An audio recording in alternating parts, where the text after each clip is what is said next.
Kita nyanyi bareng ya. Nah, waktunya untuk gunakan hak pilih kita, salurkan aspirasi bersama demi bangsa.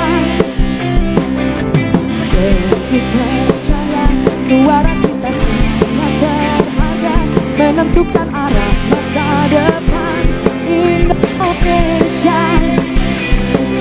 Langsung, umum, bebas, rahasia, jujur dan adil, sebagai sarana integrasi bangsa. Ayo rakyat Indonesia, bersatu langkahkan kaki menuju bilik suara Rabu 14 Februari. Ayo rakyat Indonesia, beri kontribusi nyata, raih asa bersama, kita memilih untuk Indonesia.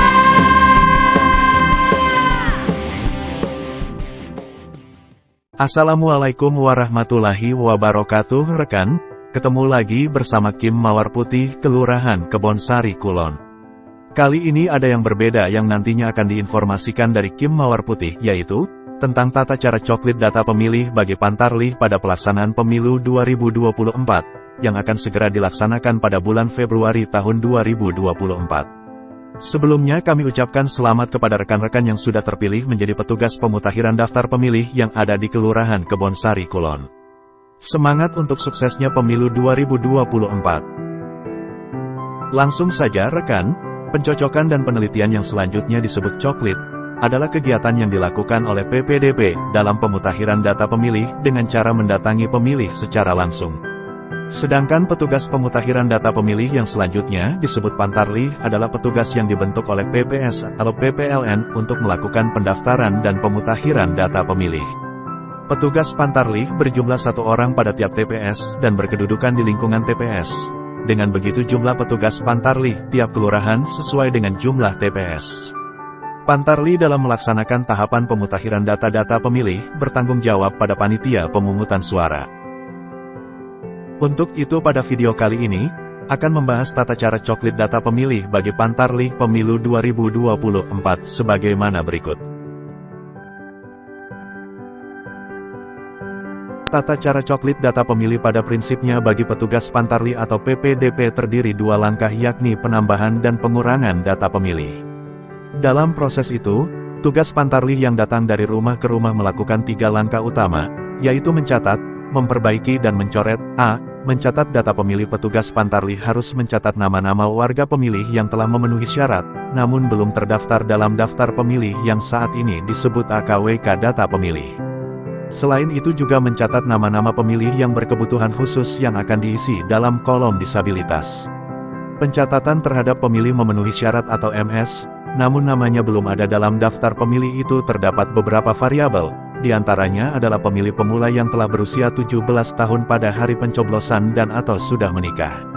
Selain itu yang termasuk pemilih pemula atau baru yakni anggota TNI, Polri yang telah berubah status menjadi warga sipil, biasanya adalah para purnawirawan yang telah melakoni masa purnabakti atau terhadap anggota TNI, Polri yang karena situasi tertentu dicabut status keanggotaannya.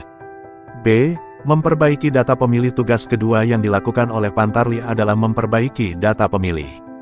Proses perbaikan yang dilakukan adalah terkait varian data yang ada pada AKWK data pemilih yang merupakan hasil sinkronisasi DP4 dari pemerintah dan DPT pemilihan sebelumnya. Pada dokumen itu, warga pemilih bisa menyampaikan informasi kepada petugas jika terdapat varian data yang salah atau keliru, contohnya NIK yang salah, tanggal lahir yang keliru, nama yang kurang lengkap, status yang belum berubah dan varian lainnya. Yang penting informasi yang disampaikan dapat dibuktikan dengan data yang akurat seperti IKTP dan kartu keluarga, termasuk bisa juga buku nikah. C. Mencoret data pemilih. Tugas ketiga Pantarlih dalam coklit adalah mencoret. Ini dilakukan terhadap pemilih yang tidak memenuhi syarat atau TMS, namun namanya masih terdapat dalam daftar pemilih. Pantarlih atau PPDP akan mencoret pemilih jika setelah melakukan pencocokan dan penelitian terdapat data yang tidak memenuhi syarat atau TMS. Data pemilih yang masuk dalam kategori tidak memenuhi syarat atau TMS seperti nama-nama ganda, warga yang telah meninggal dunia, berubah status dari sipil menjadi anggota TNI Polri, belum 17 tahun, hak pilihnya dicabut berdasarkan putusan pengadilan yang berkekuatan hukum tetap, telah dipindah domisili, tidak ditemukan dan bukan penduduk atau memiliki IKTP di luar wilayah kerja. Hal-hal yang harus dilaksanakan saat coklit oleh Pantarlih. 1. Mencatat pemilih yang telah memenuhi syarat, tetapi belum terdaftar dalam daftar pemilih. 2. Memperbaiki data pemilih apabila terdapat kekeliruan. 3. Mencatat keterangan pemilih berkebutuhan khusus pada kolom jenis disabilitas. 4. Mencoret pemilih yang telah meninggal. 5. Mencoret pemilih yang telah pindah domisili ke daerah lain. 6. Mencoret pemilih yang telah berubah status, dari status sipil menjadi status anggota Polri dan TNI. 7. Mencoret pemilih yang belum genap 17 tahun dan belum kawin pada hari pemungutan suara. 8. Mencoret data pemilih yang telah dipastikan tidak diketahui keberadaannya. 9. Mencoret data pemilih yang tidak dikenal. 10. Mencoret pemilih yang sedang dicabut hak pilihnya berdasarkan putusan pengadilan yang telah berkekuatan hukum tetap. 11. Mencoret pemilih yang berdasarkan KTPL atau surat keterangan dari Disdukcapil bukan merupakan penduduk setempat. 12. Mencoret pemilih yang tidak sesuai antara informasi TPS awal yang ada pada formulir model AKPU untuk disesuaikan dengan TPS terdekat berdasarkan domisili alamat pemilih dalam lingkup satu wilayah kelurahan. Sumber data oleh Kim Mawar Putih diperoleh dari website resmi KPU, yaitu pada alamat URL www.awasipemilu.com. Semoga bisa membantu kepada Pantarlih dalam melaksanakan tugas. Terima kasih. Wassalamualaikum warahmatullahi wabarakatuh. Untuk gunakan hati kita, salurkan aspirasi bersama demi bangsa. Dan ku percaya suara kita sangat berharga, menentukan arah masa depan Indonesia. Langsung umum, bebas rahasia, jujur dan adil, sebagai sarana integrasi bangsa. Ayo rakyat Indonesia, bersatu langkahkan kaki menuju bilik suara Rabu 14 Februari.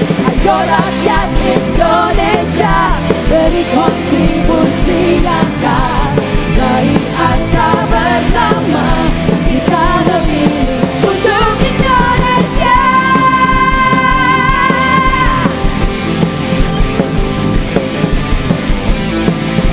Sekali lagi semuanya, kita memilih untuk Indonesia.